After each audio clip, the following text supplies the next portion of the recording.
開祖宋道信は少林寺拳法を治めることによって五心連端、健康増進、精神修養の三徳が得られるとした。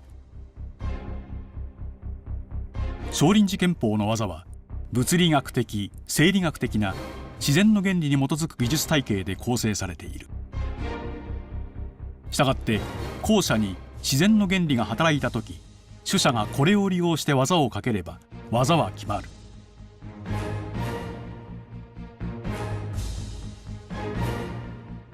このことは少林寺拳法のように系統だった体系と科学的な原理に基づいて構成されている高度な技術は、単に形や手足の動作によってのみ理解しようとしてもその全貌を知ることはできないということを物語っている。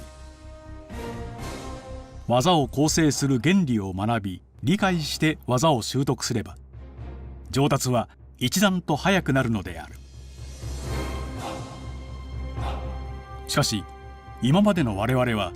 少林寺拳法の技のコツを習得するために実際に体を動かしながら何度も何度も試行錯誤を重ねてきた。したがってコツを習得するためには長い時間と期間が必要であった。それ以外に習得の方法がなかったからである。そこで少林寺拳法連盟では技の向上を目指す剣士のために技の成り立つ原理原則を科学的に解析する方法をさまざまに検討してきた。そしてここにコンピュータグラフィックスを使っての少林寺拳法エキスパートシステムを開発したのである。この作品はコンピュータグラフィックスを使い科学的に視点を後者の重心の移動において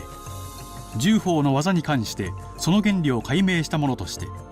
少林寺拳法の歴史の上で大きな意味を持つ。では少林寺拳法エキスパートシステムがどのようにして作られたかを説明しよう。少林寺拳法エキスパートシステムでは総本部指導部部長新井正範氏の技を6つの方向から同時に撮影した。これは現実の世界が3次元であるのに対し映像の世界は2次元であるから、後者主者の位置を立体的に正確に割り出すためである。したがってこの6つの方向からの映像の一コマ一コマをもとに後者主者の位置を割り出した。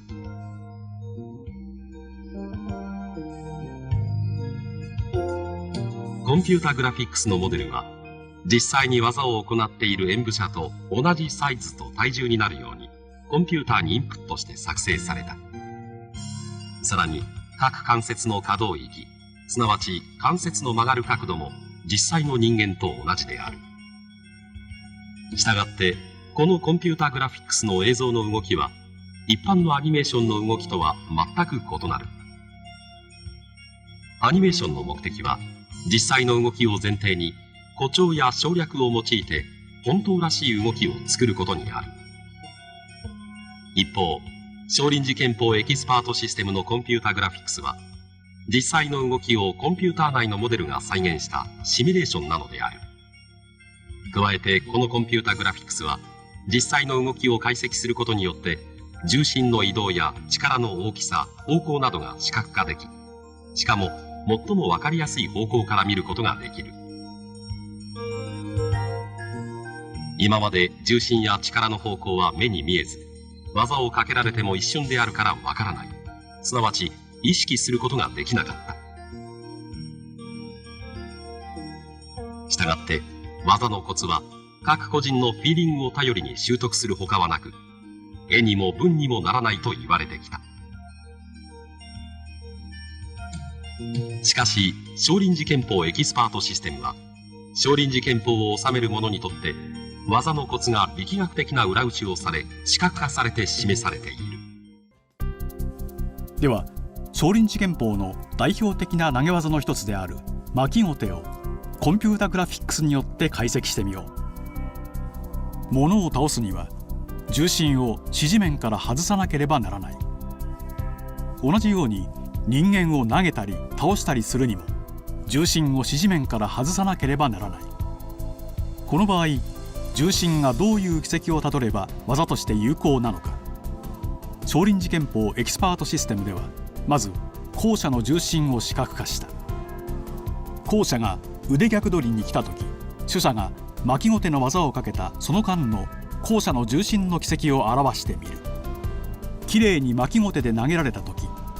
後者の重心の軌跡は一旦沈み上に浮いてから落ちている。次にこの重心の動きを分かりやすくするために、後者の両方の足先を結んだ線から垂直に壁を立ててみた。この壁から重心が外に出ようとした時、後者は反射的に足を出してバランスを取ろうとする。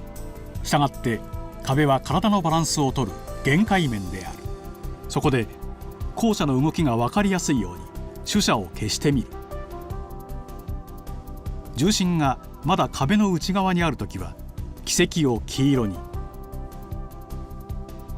重心が壁に近づき重心を足で支えることができなくなった時点で軌跡は赤色になる。これは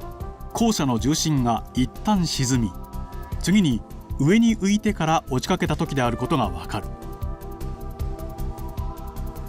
次に後者の重心の軌跡だけを見て主者の技がどう作用しているかを見ることにしよう。技は崩し、落とし、外しという過程から成り立っている。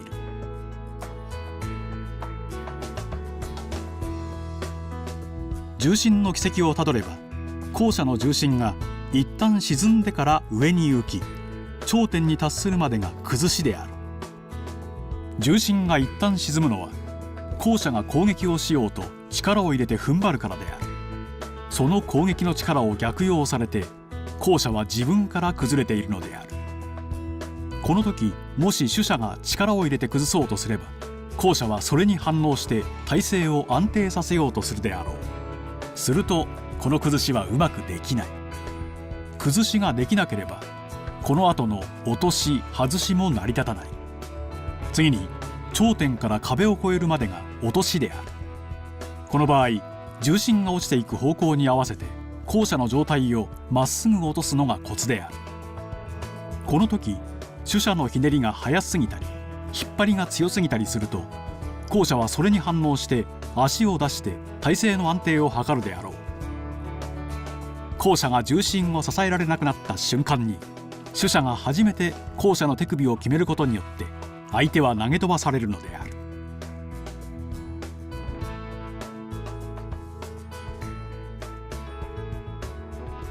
では次に後者の動きを下から見てみよう。両足で体を支える面、つまり支持面を緑色のゾーンで示した。これによって緑色のゾーン、支持面が狭くなっていくのがわかる。不安定になっていくのである。うまく技がかかっていない場合はこの支持面が狭くなったかと思えば広くなる。つまり後者は足を出して体勢を立て直し安定を図るのである。次に重心と壁までの距離を緑色の線で見てみよう。後者の重心は腕逆取りに入るために前に来つつあるので壁までの距離は徐々に短くなっていく。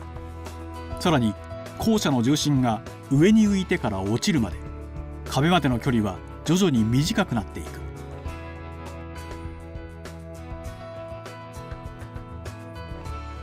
次に外しの原則を見るためいくつかの補助線を引いてみる。まず後者が崩された時点で両足のつま先を結んだ補助線を引いた。また外しの段階で後者の手首と肩を結ぶ補助線を引いた。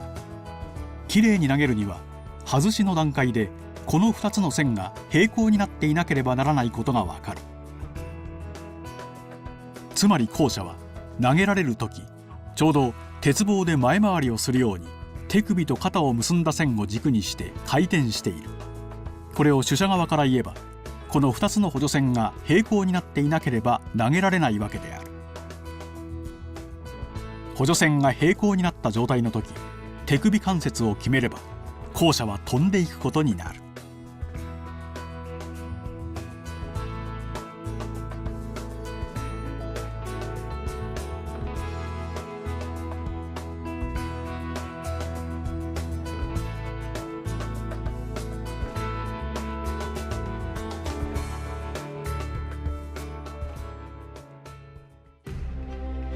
次に倒し技である切りごての後者の重心の軌跡を見ていこう。切りごての後者の重心の軌跡も巻きごての軌跡と同じである。後者の重心は一旦沈み、次に上に浮いてから落ちている。後者は自分が攻撃した力を逆用されて自分から崩れるのである。この原理は投げ技や倒し技に共通した原理である。では実際の演武からこの原理を把握しよう。同じ系統の技で決めれば、後者は一定の形で鮮やかに倒され投げられている。しかしその時の取捨の形は体格や年齢、その他の条件によって様々である。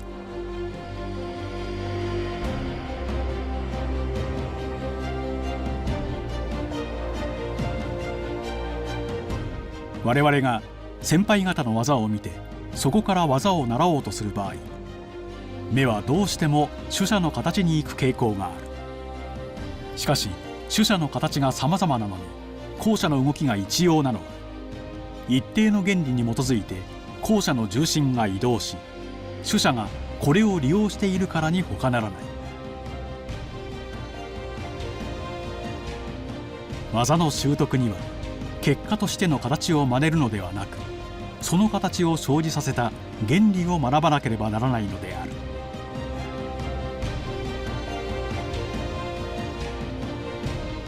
技における自然の原理を理解することによって実際に体を動かして技を習得する場合、どの経験が有効でありどの経験が有効でないかを自覚することができる。結果として誰にでも技の短期習得は可能になるのである。